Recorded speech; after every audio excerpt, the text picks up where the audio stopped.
Yes my dear friends, स्वागत है आपका अपने यूट्यूब चैनल जीडीपी मैथ सब में। सबसे पहले तो आपसे थोड़ा सा क्षमा प्रार्थी हूँ कि जो रेगुलर जो वीडियोस हैं रीड के नहीं आ रहे हैं, क्योंकि कुछ तबीयत ख़राब है, उसकी वजह से कंटिन्यूस वीडियो नहीं बना पा रहा हूँ मैं। तो थोड़े दिनों में, 1-2 दिनों में मैं सही हो जाऊँगा, उसके बाद आपको रेगुलर वीडियोज़ इसकी मिलेंगी। तो आज हम स्टार्ट करने जा रहे हैं इस वीडियो के अंदर जो आपके पास साइंस का जो पार्ट है, साइंस के अंदर जो थर्ड यूनिट है हमारी, जिसके अंदर जो सेकंड पार्ट है टेक्नोलॉजी का है, दूसरा उसके बाद में उसमें सोलर सिस्टम है, जिसके अंदर आपके पास चंद्रमा, तारे, सौर परिवार, सूर्य व ग्रह, धूमकेतु और तारामंडल, ये इतने टॉपिक हमारे उस जो थर्ड यूनिट के अंदर हमारे पास मिलते हैं। इस टॉपिक को स्टार्ट करने से पहले इसमें थोड़ा सा हम समझ लेते हैं कि ये टॉपिक है कैसा। तो सबसे पहले हम बात करते हैं कि इसके अंदर क्या है। कि सबसे पहले हम बात करते हैं ब्रह्मांड की। ब्रह्मांड जो है हमारा, वो उसके अंदर वो बहुत ही सारी जो है छोटे बड़े पिंडों से मिलके बना हुआ है। उसके अंदर लगभग 100 अरब आकाश गंगाएं होती हैं। इसको इंग्लिश में यूनिवर्स कहते हैं, ब्रह्मांड। और इस ब्रह्मांड के अंदर जो 100 अरब आकाश गंगाएं हैं, उन आकाश गंगाओं में से एक आकाश गंगा है हमारी मंदाकिनी, जिसको हम मिल्की वे बोलते हैं। मिल्की वे, मंदाकिनी, इसके और भी नाम थोड़ा सा हम इसको डिटेल में पढ़ेंगे जब। तो इस आकाश गंगा के अंदर जो आपके पास लगभग 100 अरब तारे होते हैं, स्टार्स होते हैं, या स्टार के ग्रुप कह सकते हैं, जिनको हम तारामंडल कहते हैं। तो बहुत सारे तारामंडल हैं। उन्हीं तारामंडलों में से एक तारा है सूरज, यानी कि हमारा सन। और सन का जो पूरा सिस्टम है वो क्या कहलाता है? सौर मंडल कहलाता है। तो सौर मंडल जो है, इसमें 8 प्लैनेट्स होते हैं, 8 ग्रह होते हैं इसके अंदर।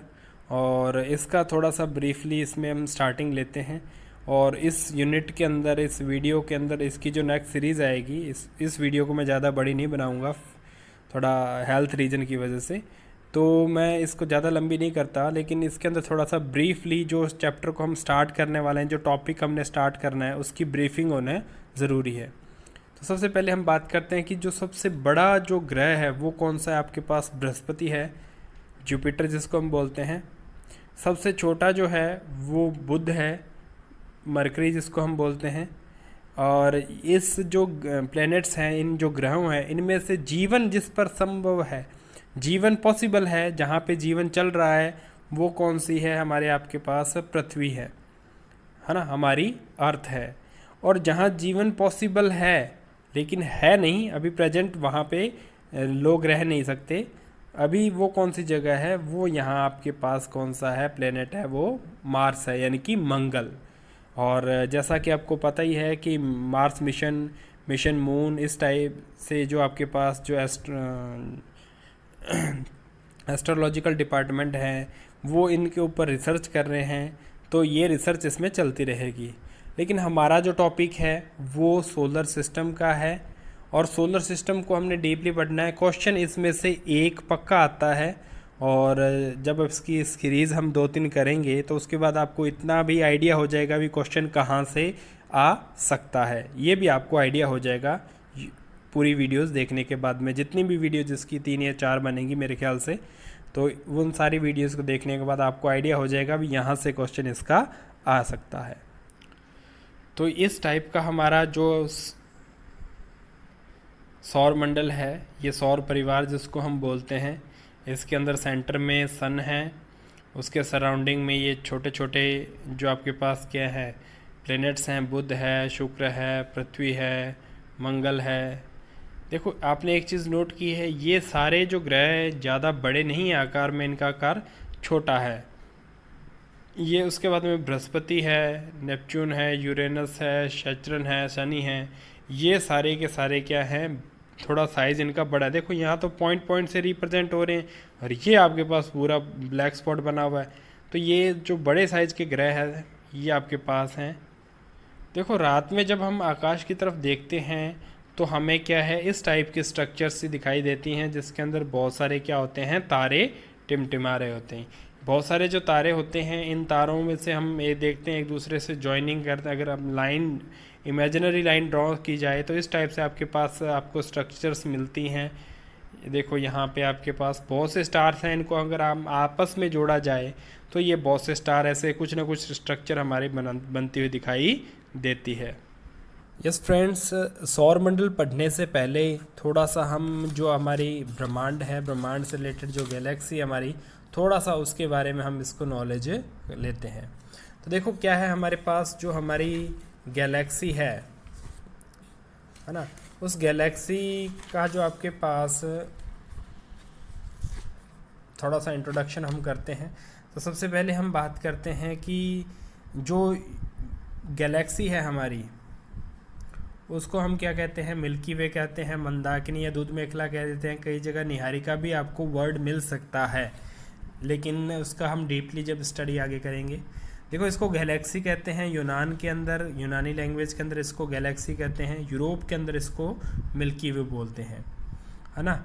इसकी ओरियन भुजा के अंदर क्या पाया जाता है, हमारा सौरमंडल जो फिक्स है, जो कहाँ है, जो हमारी मिल्की वे गैलेक्सी है, उस गैलेक्सी की ओरियन भुजा के अंदर सौरमंडल है। देखो आपकी पास जो विभिन्न आकाश गंगाएं होती हैं, विभिन्न गैलेक्सीज होती हैं, उनका जो शेप है, उनका जो स्वरूप है, वो क्या होता है, अनियमित होता है। कोई दीर्घवृत्ताकार होती है, कोई सर्पिलाकार होती है, कोई इस टाइप से हमारे पास क्या होता है, अनियमित स्वरूप होता है। लेकिन जो हमारी मिल्की वे गैलेक्सी है, यानी कि जो आपके पास ये हमारी गैलेक्सी है मिल्की वे, उसका स्वरूप क्या है, वो सर्पिलाकार होती है। क्या होती है, सर्पिलाकार। अब गैलेक्सी क्या होती है, आकाशगंगा जिसको हम कहते हैं, होती क्या है एक्चुअली में, क्या होता है कि क्षितिज के ऊपर जो आपके पास उत्तर से लेके दक्षिण दिशा की ओर आकाश एक पुल बनता है, कि आकाश एक क्या है कि एक रेंज बनती है, वो क्या होती है, सफ़ेद चमकीली पट्टी की तरह दिखाई देती है, और उसको हम क्या कहते हैं कि ये क्या है, ये एक आकाशगंगा है। ठीक है जी। अब इस आकाशगंगा में होता क्या है, अरबों खरबों तारे होते हैं, कुछ धूल के कण होते हैं, और हाइड्रोजन के बादल होते हैं इसके अंदर। ठीक है। और ये सभी चीज़ें जो होती हैं, मुख्यतः इसमें हाइड्रोजन के बादल होते हैं, और ये सारे जो हों, एक जो आइटम्स हैं, तारे हैं या धूलकण हैं या हाइड्रोजन के बादल हैं, ये सारे एक दूसरे से उसी फिक्स पोजीशन में रहते हैं। तो इनको इस फिक्स पोजीशन में रखता कौन है, वो इनका ग्रेविटेशनल फोर्स होता है, यानी कि गुरुत्व बल के द्वारा ये सारे क्या होते हैं, एक नियत आकार के अंदर, यानी जगहों के ऊपर क्या रहते हैं, जुड़े हुए रहते हैं। अब देखो ये जो आकाश गंगाएँ हैं, उसमें बहुत से तारे होते हैं, हमने सुना है तारे टूटते भी हैं। ठीक है। तो टूटने के बाद कहाँ जाते हैं, वहीं घूमते रहते हैं, और अगर ये टूट जाता है तो उसका डैमेज हो जाता है, तो तारों की संख्या फिर कम हो जानी चाहिए, लेकिन उतनी ही रहती है। क्योंकि तारों का लगातार निर्माण होता रहता है। तारों का निर्माण होता कैसे है, तो उससे थोड़ा सा पहले हम देखते हैं कि जो आपके पास आकाश गंगा जो होती है, उसके बीच में क्या होते हैं, सफ़ेद काले बादल होते हैं। वो बादल क्या होती हैं, निहारिकाएँ, यानी कि नेब्यूलाज होती हैं। वो निहारिकाएँ जो होती हैं, उनको अगर हम क्या करते हैं, पास आए, यानी कि अगर वो इकट्ठा हो जाएं, उनके अंदर दाब लगे, उनमें सिकुड़न हो जाए, तो क्या बनता है, एक प्रोटोस्टार बनता है। क्या बनता है, प्रोटोस्टार बनता है। और प्रोटोस्टार जब सिमटता है तो उसका अंदर टेम्परेचर जो होता है, यानी कि उसका जो तापमान है, बहुत ज़्यादा बढ़ जाता है, तो वो क्या बन जाता है, एक तारा बन जाता है। यानी कि बादल है, बादल अगर उनमें दाब लगेगा, सिकुड़ेंगे, तो क्या बन जाएंगे, वो प्रोटोस्टार। और प्रोटोस्टार जो है उस पर टेम्परेचर लगेगा, उस पर जो सिकुड़ेगा, तो उस टाइम क्या हो जाएगा, वो एक तारा बन जाएगा। ठीक है जी। तो लगभग आपके पास ये जो है इस टाइप से सिस्टम सारा चलता रहता है। तो देखो हमारा जो सोलर सिस्टम है, हमारा जो सौर मंडल है, उसका जो मुखिया है वो कौन है। देखो बीच में जो बैठा है वो क्या है, इसका मुखिया है, यानी कि सूर्य क्या होता है, सौर मंडल का मुखिया होता है। अब इसके आसपास जो क्या हैं, ग्रह हैं। अब देखो ये छोटे छोटे हैं, ये जो आपके पास जो पृथ्वी है, बुध है, शुक्र है, मंगल है, ये ग्रह क्या हैं, छोटे छोटे ग्रह हैं। क्या हैं ये, छोटे छोटे ग्रह हैं। ये किसके बने होते हैं, ये धातुओं से बने होते हैं या पत्थरों से बने होते हैं। इनका घनत्व बाकी जो दूसरे जो बाहर के जो आपके पास क्या है ग्रह हैं, उनसे क्या होता है, ज़्यादा होता है। जो बाहर वाले जो ग्रह हैं, यानी कि नेपच्यून है, यूरेनस है, बृहस्पति है, शनि है, ये जो बड़े ग्रह हैं इनका साइज क्या होता है, बड़ा होता है। लेकिन ये बने किसके होते हैं, ये गैसों के बने होते हैं या बर्फ़ के हिम के बने होते हैं। इनका घनत्व कम होता है, इनका घनत्व 1 या 2 ग्राम पर सेंटीमीटर क्यूब होता है। जबकि जो आपके पास अंदर वाले जो प्लैनेट्स हैं जैसे पृथ्वी वगैरह है, शुक्र है, बुध है, जो मंगल है, ये आपके पास क्या होते हैं, इनका घनत्व 4 से 5 ग्राम पर सेंटीमीटर क्यूब होता है। सौर मंडल का जो 98.87% जो द्रव्यमान है, 98.87 ये परसेंट द्रव्यमान जो है आपके पास किसके अंदर रहता है, सूरज के अंदर रहता है। और बाकी कितना रह गया, 1.13%। ये जो आपके पास क्या है परसेंट, ये जो द्रव्यमान है वो बाकी सारे ग्रहों का द्रव्यमान क्या है, इसके 1.13% के अंदर आ जाता है। और उसमें भी आपके पास जो बृहस्पति और शनि यानी कि ये जो दोनों हैं वो इसका 92%, यानी कि 1.13 जो परसेंट बचा है उसका भी 92%, यानी कि अप्रॉक्सीमेट 90% क्या होता है इन दोनों का है। बाकी सारे ग्रहों का 10%, 8-10% क्या होता है, बाकी ग्रहों का द्रव्यमान है। अब हम देखते हैं कि आपके पास जो सूरज है, सूरज की जो सारे जो ग्रह हैं ये आपके पास अपनी कक्षाओं के अंदर क्या है, सूरज की परिक्रमा करते हैं। अब ये परिक्रमा करते जो हैं वो परिक्रमा कैसी होती है, इनकी एंटी क्लॉकवाइज होती है। देखो इधर से इस मैरे लगे में तो ये ऐसे घूमते हैं, इस टाइप से घूमते हैं, और इनके जो घूर्णन की दिशा है वो भी क्या होती है, इसी टाइप से रोटेट करती है। यानी कि एक तो अपनी एक्सिस में घूमते हैं, तो सूरज भी जो है वो इसी टाइप से घूमता है, अपनी अक्ष के ऊपर ही घूमता है। वो किसी की परिक्रमा नहीं करता। लेकिन बाकी जो ग्रह होते हैं वो सूर्य की परिक्रमा करते हैं, इनको परिक्रमण गति बोलते हैं। ये जो आपके पास सूर्य की परिक्रमा लगाते हैं इनकी जो गति होती है वो परिक्रमण गति होती है। और उसके अलावा जो अपनी अक्ष पे घूमते हैं तो वो क्या होता है, रोटेशनल इनका होता है, रोटेशन होती है। रोटेशन उनकी जो परिभ्रमण जिसको बोलते हैं, परिभ्रमण की ये क्या होती है, उनकी गति होती है। मतलब जिस स्पीड से वो एक चक्कर खुद की अक्ष पे क्या करते हैं, घूमते हैं, वो क्या होती है, इनकी परिभ्रमण गति होती है। अब देखो इसमें क्या होता है कि शुक्र, यूरेनस और प्लूटो ये जो ग्रह हैं, मतलब शुक्र है यानी कि जो ये वाला ग्रह है शुक्र ग्रह, यूरेनस, ठीक है, एक प्लूटो जो है वो जिसको इसमें इस क्लास से बाहर कर दिया गया बेचारे को, ठीक है, बहुत ही नटखट शरारती बच्चा था इस सौर मंडल का, उसको क्लास से बाहर निकाल दिया।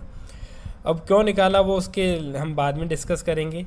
अब ये जो ग्रह होते हैं ये जिस दिशा में घूमते हैं उसकी आपके पास बाकी जो उसकी जो रोटेशन होती है उनको परिक्रमण और परिभ्रमण इनका क्या होता है, विपरीत होता है। और बाकी जितने भी ग्रह रह गए यानी कि बुध, मंगल, पृथ्वी, बृहस्पति, शनि और नेपच्यून, ये जो ग्रह हैं इनकी जो परिक्रमण और परिभ्रमण गति दिशा जो होती है वो क्या होती है, सेम रहती है। यानी कि एंटी क्लॉकवाइज घूमते हैं और उसी डायरेक्शन में ये क्या होते हैं, घूमते हैं। यानी कि अपनी अक्ष पे भी उसी दिशा में क्या करते हैं, घूर्णन करते हैं। लेकिन कौन कौन से, शुक्र, यूरेनस और प्लूटो, ठीक है, ये जिस दिशा में परिक्रमण करते हैं उसके विपरीत दिशा में घूमते हैं। फ्रेंड्स, इस वीडियो के अंदर जो आपके पास सौर मंडल का जो इंट्रोडक्शन था उसको इतना ही मैंने बताया है। बाकी जो अलग से अपने जो इसका डिटेल वीडियो आएगा उसके अंदर हम जो सूर्य है या बाकी के जो ग्रह हैं उनकी जो मेन हमारे पास जो जानकारी है उसकी वीडियोज़ मैं जैसे थोड़ा सा सही हो जाऊंगा उसके बाद बनाऊंगा, ठीक है। तो तब तक के लिए इस वीडियो को आप देखें और इसके अंदर जो आपके पास कोई भी आपको डाउट लगता है तो आप कमेंट करके पूछ सकते हैं। Thanks for watching the video.